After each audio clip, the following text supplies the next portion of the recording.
If mobile phone signals are too weak to affect plane equipment, why do airlines tell you to turn it off or put it on airplane mode anyway?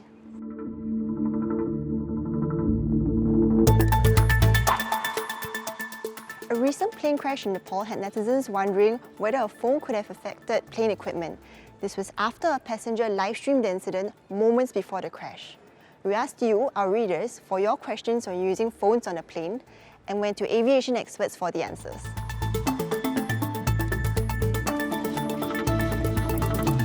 Experts told us that mobile phone signals should not substantially affect plane equipment.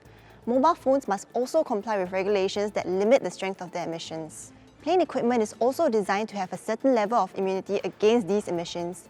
And in any case, passengers don't sit where the aircraft systems are in the flight deck or in the cockpit.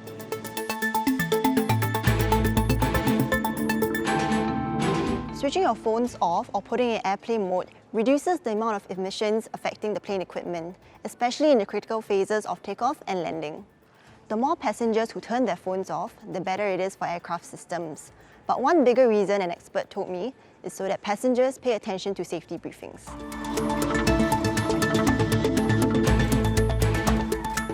A phone on airplane mode still emits some signals. Switching it off cuts it off completely. It may not be necessary to switch off your phone completely, but it's still good practice to follow your airline's instructions on what to do with your phone. Takeoff and landing are the more critical phases of a flight, where pilots rely heavily on equipment. When cruising, there's less chance of adverse events occurring. At such a high altitude, a phone not on airplane mode is going to keep trying to connect to a network in vain, and that's only going to drain your battery life faster.